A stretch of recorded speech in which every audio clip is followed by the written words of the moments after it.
everybody. So today we're going to be looking at the different cycles within our life from conception to death, obviously very briefly, and why they're all connected with the extraordinary vessels. So the first cycle, and the one that most people know about, and obviously it's quite fundamental, is the daily cycle, or the cycle of the circadian rhythms. And people often think, well, that's not really related to the extraordinary vessels. That's much more the 12 meridians, which, yes, it is. And I think anybody that knows some of the basics of Shiatsu know the 12 meridians. And it's really how we take the air key into our body through our lungs, eliminate through the large intestine. Then we take in food through the stomach, and it's digesting by the spleen and making blood. And then we have the elimination processes and transformation, circulating the blood and how we move. And we know that during the 24-hour cycle, there's a peak flow for each organ and there's an ebb flow for each organ. And so you probably think, well, how is that related to the extraordinary vessels? Well, because we need to have an overall regulator of this cycle. And if you think about it from a more modern medical perspective or physiological perspective, you think of the central nervous system and the brain that is regulating this cycle. And indeed, it's relatively recently in modern science that they've become aware of the importance of the eyes. Well, first of all, that they've become aware of the importance of the circadian cycle. Already that's been quite a revolution, because they didn't really understand that.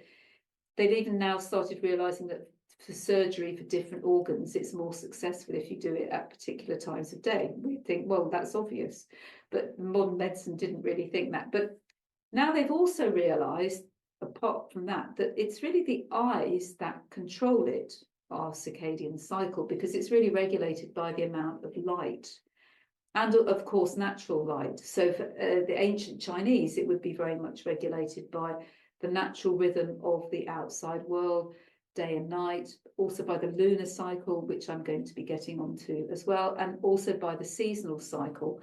All of this impacts on our daily cycle, because obviously the daily cycle depends on where we're at in the lunar phase, where we're at in the annual cycle of energy. Each day is slightly different. And so we need something that can regulate this overall shift as well. So we've got this internal clock of the 12 organs, but we also need to be able to adapt to changes of the season, changes of the light, changes of also where we are. If we travel, we're in a different place. We need to be able to regulate that. And that is what the role of the extraordinary vessels are, but particularly in terms of the daily cycle, the stepping vessels. I got very enthusiastic about this name for the vessels when Machiota first proposed it, because before they used to be called the heel or the ankle vessels, which is a bit limiting. And stepping actually does give this idea of stepping and movement. But it can lead people to think that's the more yang, that it's quite yang because we're moving and walking. But it's also, the French word is actually a little bit better. It's slightly an old-fashioned word, but it's motility, because motility can mean a more external mobilization, but it can also mean a more internal mobilization, and that's exactly what the stepping vessels do. I'm wondering whether to call them the motility vessels, except it's quite old-fashioned word in English as well. But anyway, they're really the overall regulator of our daily cycle.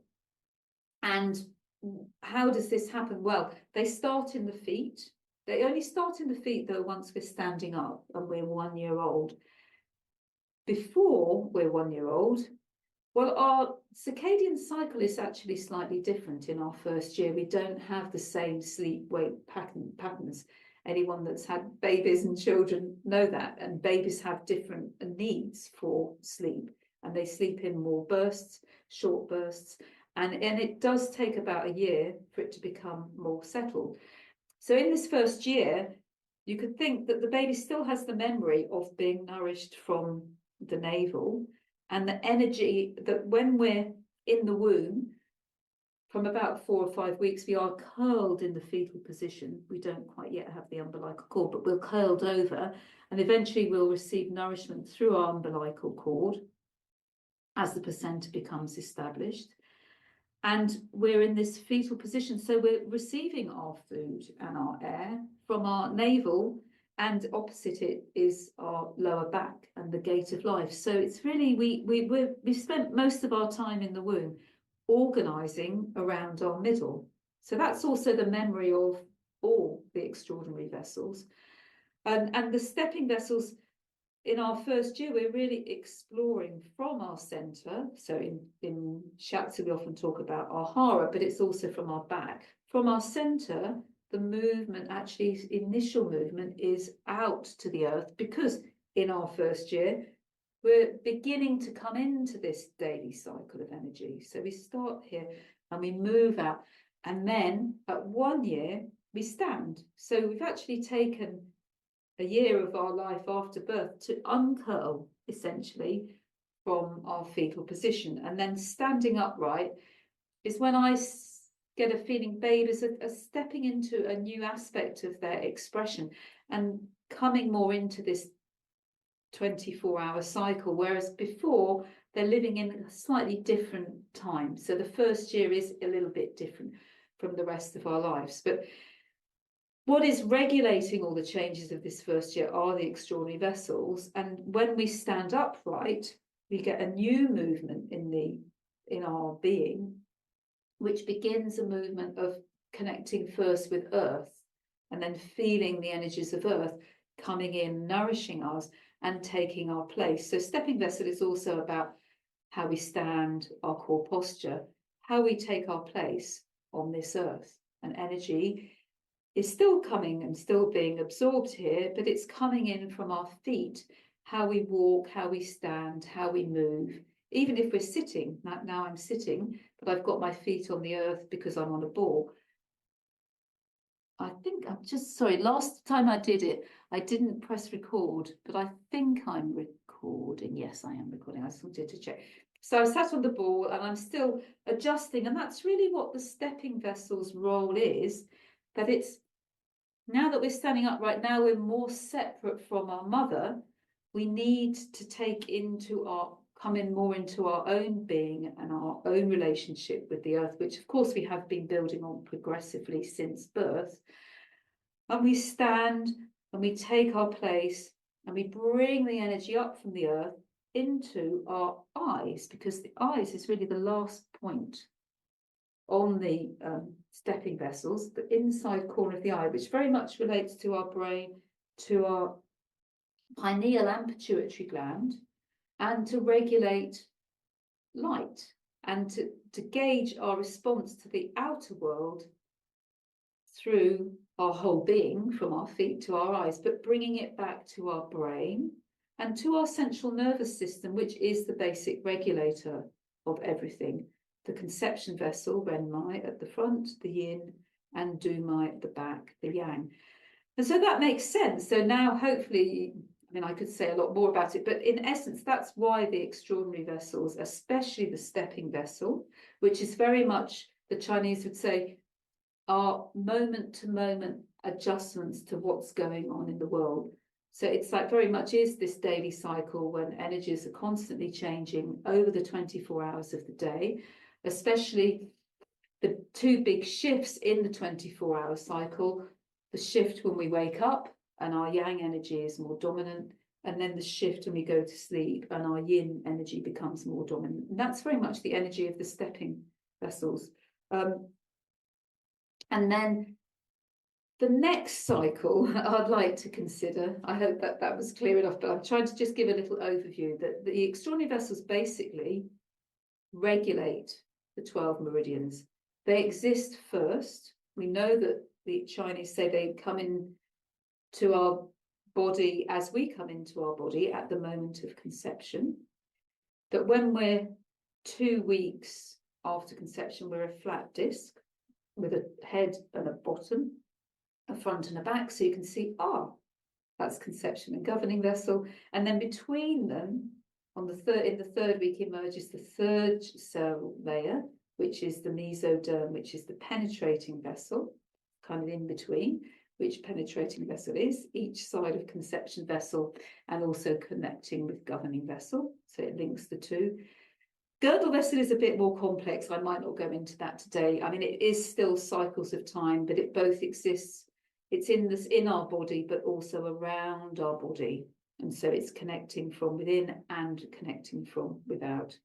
But that will require more than focusing on the cycles of life. So cycles of life, just being aware that in the womb, also we're not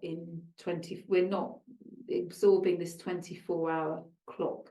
We're not sensitive to light, to the circadian rhythms, to the 24-hour cycle. We're on a different time. But what we have to remember is in the womb, everything really is organised around the midline. I already said about the food and the umbilical cord, and everything's organised around conception and governing vessel. And yes, quite early on in our development, we do develop limb buds for our arms, but for our hands first. And our arms develop later. So you can actually see our hands start close to our heart. And then we form our fingers, we form our hands, and then we form our arms, and that's an opening out into space. That's the linking vessels, which I'm going to talk about in a moment. But it's easier to start with them because it's easier to demonstrate. When I start with the feet, and actually that's the first one in the womb that develops, but when I start with the feet, you can see the feet, the buds for the feet start close to our pelvis. And then they move away as our leg grows. And again, that's relevant for the extraordinary vessels because they have regulating points that regulate them, that are in the hands or more in the wrists, and also in the feet. I already said for the stepping vessels, kidney 6 and bladder 62. And that's because that's where they started from. Your feet were from your pelvis, your hands from your heart. And then the stepping developed quite a lot in the first year. That when we emerge from the womb, we need to learn to connect with the earth and understand it. And then we move away from the earth as we stand. And that's the 24-hour cycle. Now, today, this evening, it's a new moon. So there's also a lunar cycle. 24-hour cycle obviously is the solar cycle, a bit more yang, our connection with obviously day and night, but a more outer movement taking things in. The lunar cycle is more subtle. It's in the night that we feel it. I mean, you still feel it in the day as well, but it's a bit more yin compared with the sun, because you see the moon at night, even though it's obviously always there, but it becomes more revealed at night. And so the lunar cycle, a 28-day cycle. And this is, in a way, more relevant to women's energy, but it does also apply to men. Why is it more related to women's energy? Because a 28-day cycle is an average length of the menstrual cycle. And that's how the ancient Chinese, like most traditional cultures, would measure the menstrual cycle. It's a moon cycle. It's 28 days. And this moon cycle is also regulated by the extraordinary vessels because it's a movement of blood within the womb. And for the Chinese, the blood movement within the womb is much more related to an expression of our essence. Our essence is, the most simple way I can say it is, it's our energetic DNA. It's the energy from the moment of conception, our DNA. It's constantly modified by the environment we're in. So our first environment is our mother. So she has the most profound influence, the 9 months of our womb. But then when we're born and we start to breathe independently and take food through our mouth, we gradually become more independent from our mother and more attuned, in fact, to the cycle of the outer world. Now I'm just trying to remember where I was with that. So the lunar cycle, the menstrual cycle, blood being an expression of essence.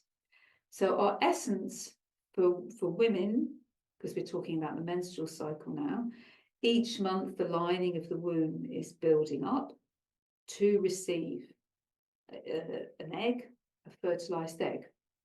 But it builds up the same whether the egg is fertilized or not until a week after ovulation, because ovulation, the body itself doesn't know if the egg's fertilized or not, because during that time, if the egg is fertilized, it's traveling down the fallopian tube, so it's not actually attached anywhere.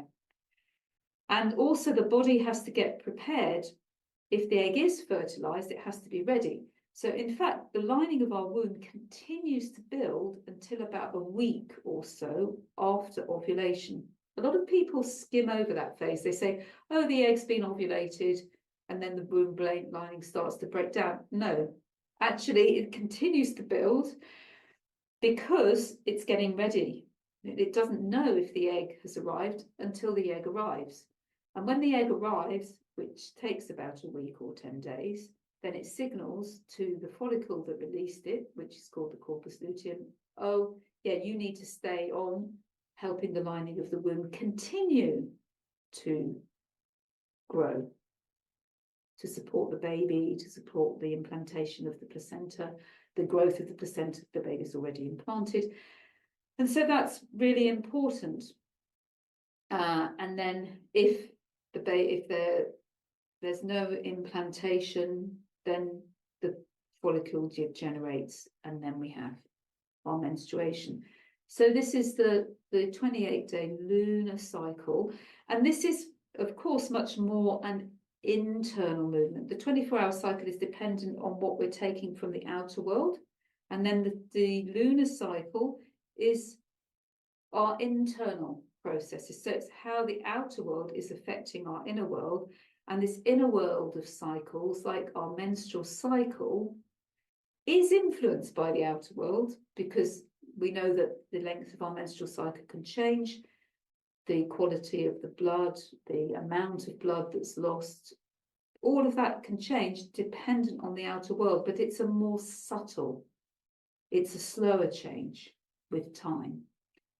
And that's how the 12 meridians and the stepping vessels, and we'll see the linking vessels, bring energy back from the outer world, which modify this inner family of conception and governing the central nervous system, but also the blood, the penetrating vessel, which regulates all blood, but as well, it regulates menstrual blood, which is seen a little bit different because it is an expression of essence. It's preparing for an egg to implant. It's part of the cycle of building up the egg for maturation. It's part of the cycle of ripening the egg, you could say. It's the changes in our essence. And for women, I've said essence is our DNA, but essence changes through our life, like our DNA. Epigenetics, our epigenome, is influenced by the outer world, and it has its internal clock of flow. And for women, this is, now I'm gradually getting on to 7-year cycle, aren't I? So I'll talk about that in a minute. I'll just finish the menstrual cycle. In terms of the menstrual cycle is influenced by the outer world, by the 12 meridians, but at its heart is really the inner family. But the stepping vessels are responsible for bringing energy in. They regulate the 24-hour cycle. And then we'll come on to our linking vessels in a moment. So they're bringing it to our center, to our pelvis, that's the girdle vessel. And to hold the blood in, girdle vessel's role, or one of its roles, is to hold the blood in for the menstrual cycle, to help it gather and then release. Well, a mini release for ovulation and a bigger release for menstruation. So then after that, our cycles are, well, we have the annual cycle. I'm not going to spend so much time on that because I think people know, it's the movement of the 5 elements, which relates to the 12 meridians. Spring, we're coming into spring, summer, autumn, winter, the rising of yang, the gathering in of the yin. But we can also say that we have, and it's the same thing, that these seasons are also, it's a longer cycle than the lunar cycle. The annual cycle and what we take in is also going to be influencing the extraordinary vessels and our basic DNA or essence. So then you have longer cycles than that of, firstly, there's the cycle of our more internal clock. The flow, that's another expression of essence, which is linked with our central nervous system, our brain, and our reproductive organs. I'll talk first about women. Now I forgot this on the French one as well. Before I talk about the 7-year cycles, I think it's also interesting to just remember that the menstrual cycle is obviously preparing women potentially for pregnancy. And pregnancy is also measured by moons, by the lunar cycle, which is 10 moons. Now we talk about 40 weeks, but it's about 10 moons, because it's 9 months, we say, but 9 solar months, or 9, it's not the lunar months, the 28-day cycle. So it's measured traditionally as 10 moons, 10 moons. And so there's this internal clock, because of course when we're born, we as girls don't immediately start menstruating. And this is this slower moving rhythm of what I call the inner family, the conception, the governing, the penetrating, and the girdle. That is moving for 7 years for women and 8 years for men. And this is considered the expression of essence, or this energetic DNA, which is modified by our environment, but changes its flow through life. So the women's cycles, well, men and women change their expression of their jing in puberty. And we could say this is because in the first cycle of our life, the first 7 or 8 years, we need that to grow and develop. And even most of the 2nd year cycle, we need this essence for ourselves because it regulates our growth and development. But at a certain point, we've grown enough, we're still going to grow, but we can start to prepare our body. We could say it probably better that way. When we have our first menstruations, or when boys produce their first sperm, it's showing that our body is preparing to be able to create a new physical life in the form of a baby. But still, it would not be ideal to be pregnant for a woman, certainly around about 12 or 13, because she's still got quite a bit of growing. So it's just beginning to switch on this cycle, which will last until the girl is a woman of about 50, which is quite interesting because the Chinese talk about cycles of 7 years, and 49 is 7 sevens. So 7 cycles of 7. Also, we tend to say that peak fertility, more in its physical expression, is up to about 35, and then fertility declines. That doesn't mean you stop being fertile. It just means that it may be a bit harder to get pregnant. It may be not. It depends really on the quality of the essence you inherited, but also how you've lived your life. Many women can be still very fertile into their 40s. So again, this is how our essence is modified. We have our essence we inherit at conception, and then it's modified through all these different cycles. So we don't end up doing the same things at the same time. Every woman's menstrual cycle is different. Every woman's length of pregnancy is different. That affects the baby as well. I'm talking more about women here because men do have cycles, and I will come on to those, but they're not as clear as women's cycles. So for women's cycles, at a certain point, women's fertility actually stops completely, and we can't have children anymore. And men's never does. They still keep producing sperm. I think the cycle, so there's the cycles of years, but there's the cycles of what happens in our body. And quite an important cycle, I think, is the movement of the egg and the expression of the egg and the expression of the sperm. So for the egg, women actually have the most number of eggs, obviously immature eggs, not mature eggs, when they're in the womb of their mother at about 20 weeks. And already at birth, this has declined quite a lot. And already by the time women start menstruating, young women, girls start menstruating, there are many less eggs, which I think is fascinating. The journey of the egg is more a journey of concentration, of diminishing numbers, but diminishing numbers may actually mean concentration of quality, because actually only one egg per child needs to become fertilized. It's a real concentration of quality.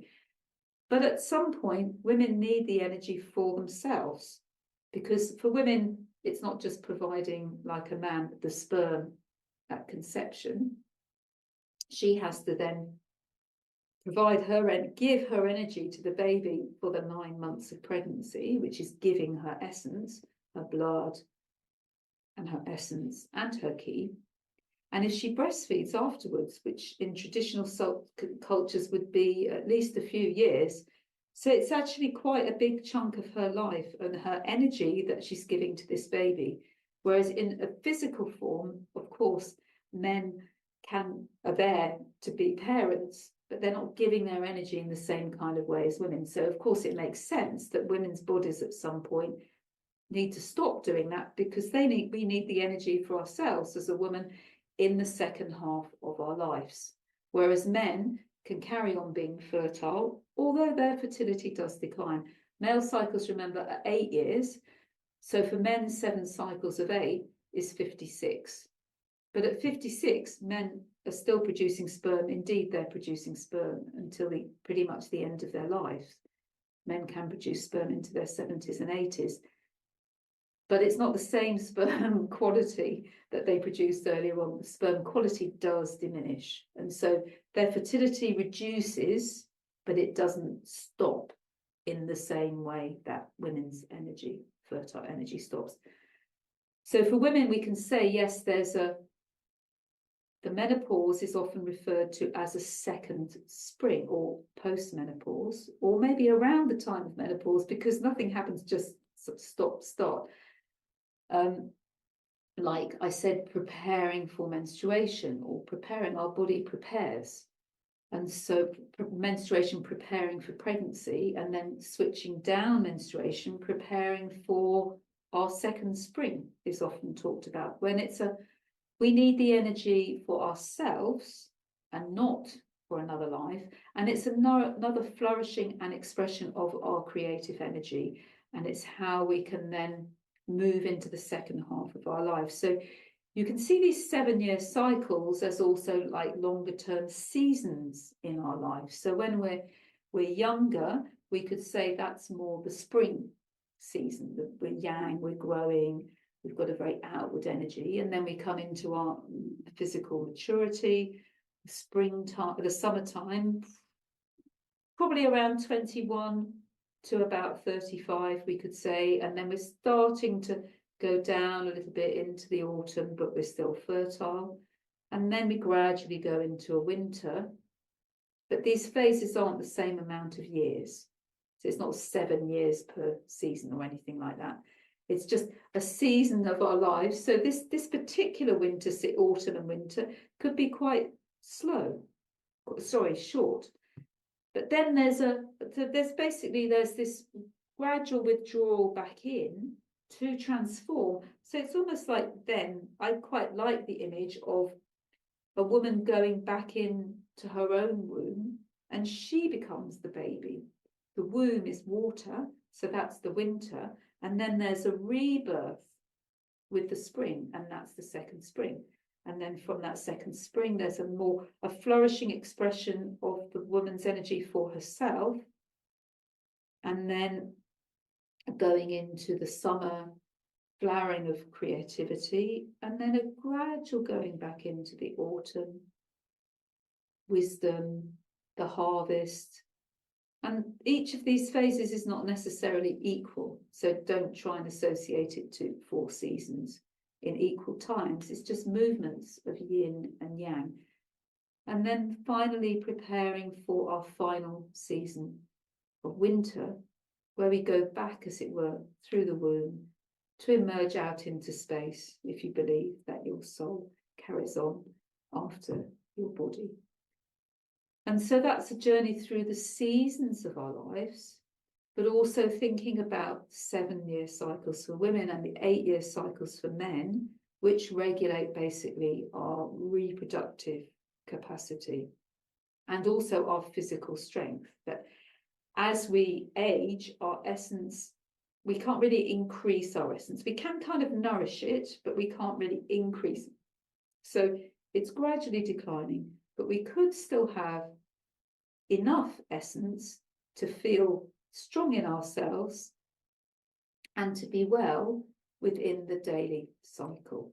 So that's the 7-year cycles, which are more, you could say, internal movements of blood related to our womb and our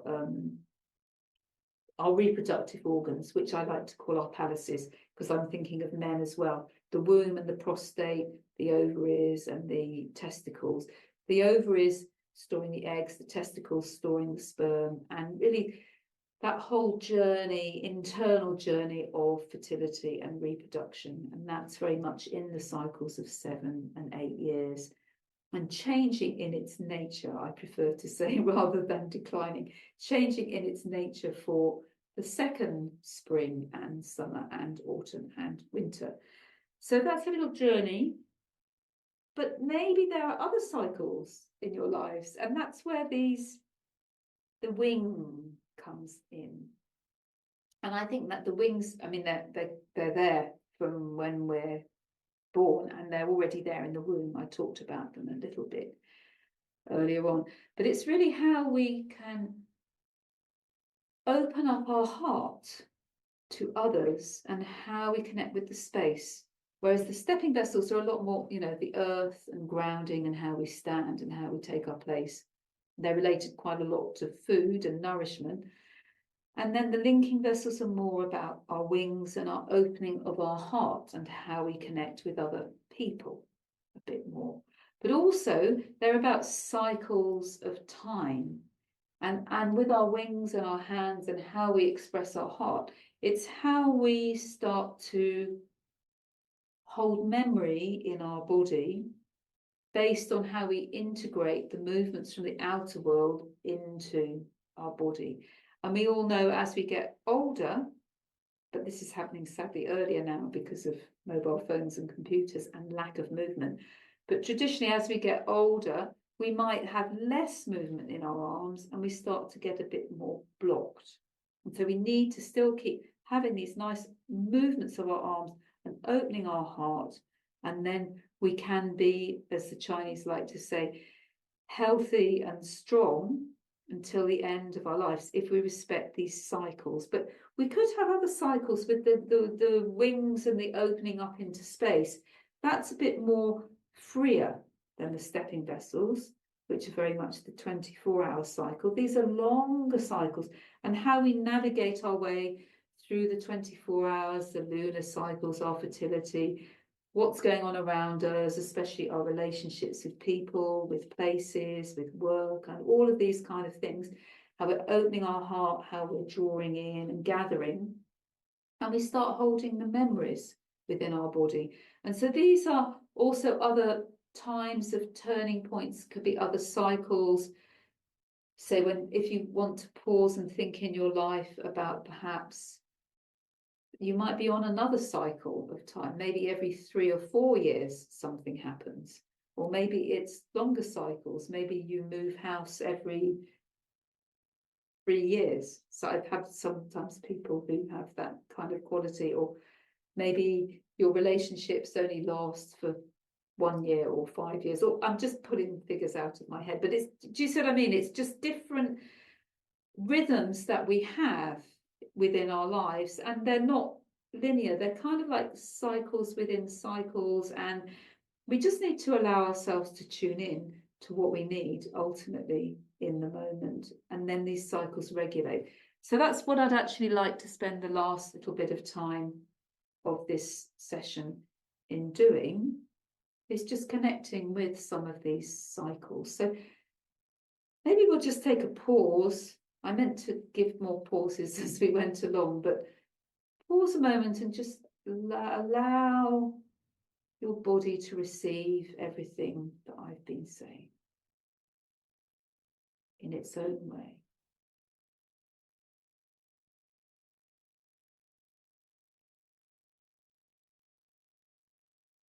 Maybe we'll do a brief journey backwards to where we are now, because I talked about the second spring and the second autumn and the second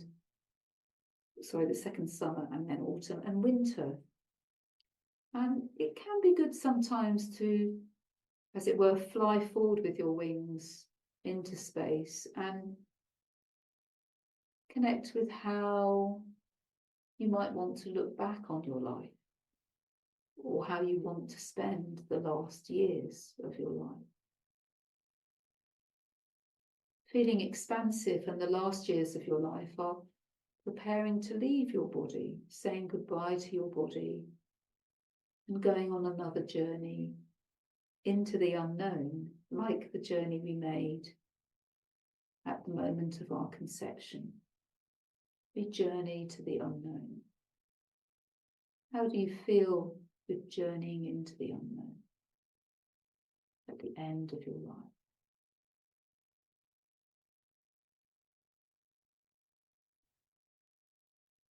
And so now, coming into these longer cycles, you can hold your heart and either have your eyes closed or open, but just connect with your wings for a moment. Wings on your heart. Well, the inner wings of your heart are actually your penetrating vessel breast branches. So you can feel really there's an intimacy in the penetrating vessel within your breast, your chest, if you're a man, within your heart, these wings that protect your heart. And maybe also connecting with your palaces, with your ovaries, with your eggs, with your testicles, with your sperm, and just feeling, this is my intimate connection with myself, my innermost cycles, which is more likely to be on a cycle of 7 years or 8 years. 7 years if you're a woman, 8 years if you're a man, because that's the cycle of the essence. But then as you open your eyes and open your wings and come to your heart, and then come to your outer wings, these are the linking vessels, the way. Just feel first of all an opening of your arms. They're very much related to this opening into space. So you open your arms, you open your heart. Perhaps just focus first with your shoulders, because they are in your shoulders. You're opening your shoulders. But if that feels too much and you feel, I don't know if I want to open my shoulders today, then just bring them back to your heart and allow yourself to draw your energy back into your midline, back into your central nervous system, to your conception, your governing vessel. Just draw everything back in. So play with this a little bit, really opening your heart, opening into space, connecting with others, maybe opening your eyes. Or maybe you feel more comfortable the other way, drawing in from space, drawing back into your center, drawing back into your intimacy with yourself rather than with others, drawing back into your internal rhythms. But you could start to move your arms a little bit more if you want. So you can still have big arms, but they're gathering in and around, even into your abdomen, because actually the linking vessels aren't just in your shoulders. They gather into your abdomen and they open up. So they're also about drawing into your palaces, your reproductive organs, drawing into your kidneys, and then opening up. But you could Spread your wings more, so that, remember, there's this dual movement. They're very linked with heart protector and triple heat, opening your heart and protecting your heart. And just feeling which movement you want to do more. And you might even feel you actually want to start standing up to feel a bit more openness into space. You can really open your arms and feel maybe even a lightness in your feet as you open your arms, lifting, opening, feeling much lighter in your body, feeling like a bird that gathers in, that opens up. And you can choose which movement to favour and feel yourself. Either you could be flying forwards into your life, forwards to meet the you that you will be in whatever number of years you choose to focus on. Or maybe you fly back. You want to fly back to earlier expressions of your being. Remembering all of this is contained within you in this current moment, where you're flying to and where you've flown from. Past and future intertwine in these vessels.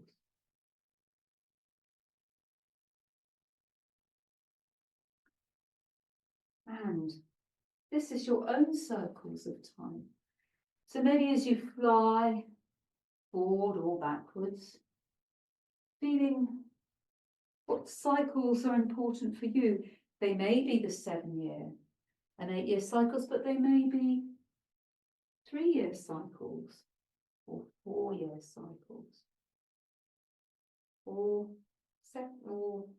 10-year cycles or 12-year cycles even.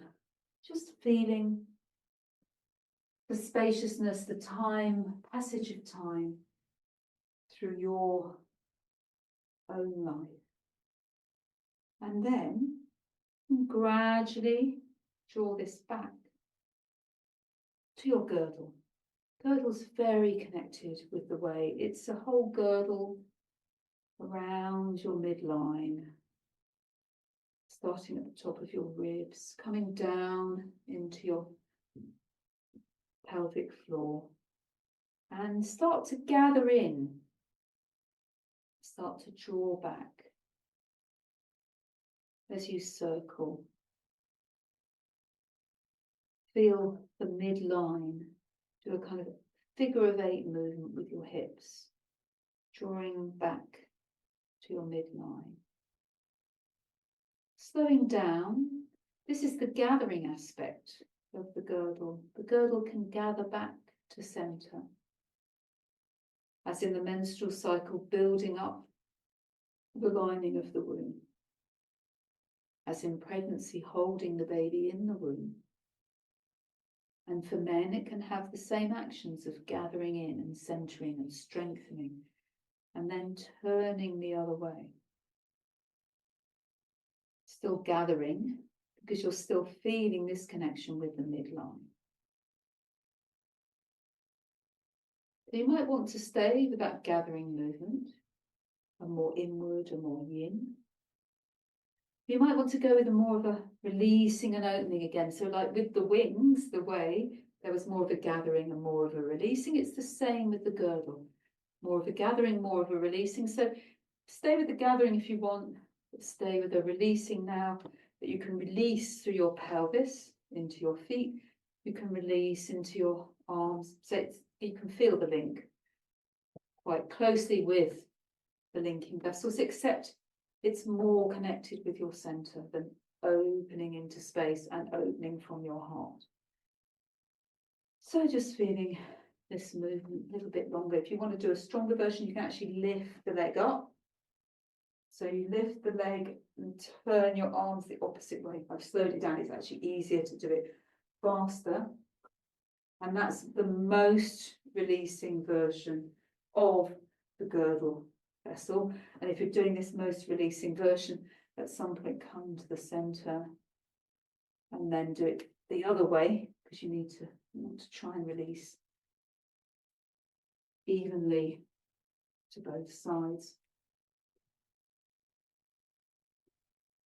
And then gather in. We've put quite a lot on the arms, the linking, and now the stepping, coming back to the circadian rhythm. What's going on now in the current moment? You might want to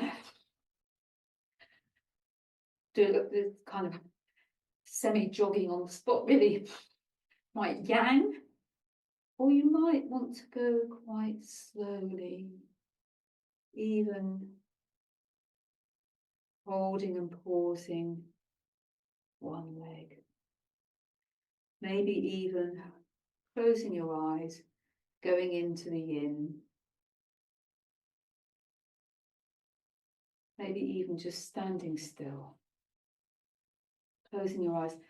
The stepping vessels, which really help bring us into the current moment, into where you are in your life now.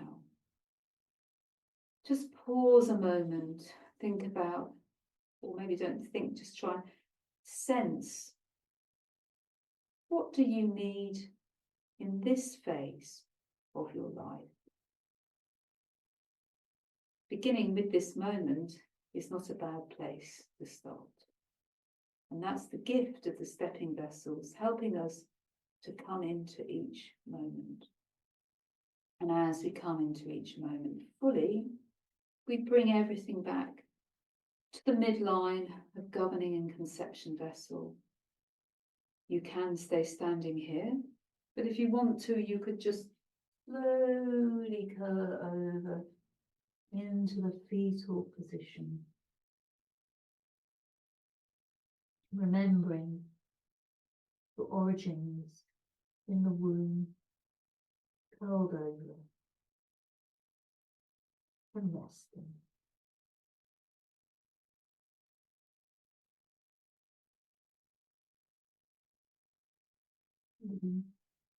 Stay as long as you want, but you can uncurl slowly, slowly, being aware of your back and your front. Come into the upright position. And then you can either sit on the floor, on a chair, on a ball. I have the ball in honour of the new moon, the lunar cycle. And we'll just take as long as now you need to just close your eyes, connect with your Ming Men at the front, your gate of life at the front, below your navel, just letting your body absorb.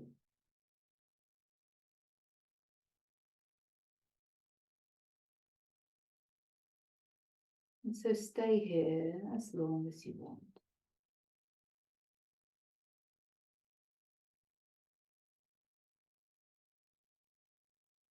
And I just end this filming of this video by saying thank you so much for sharing this time with me. And if you're not live with me and have any questions that you want to ask, then please put them in the commentaries below.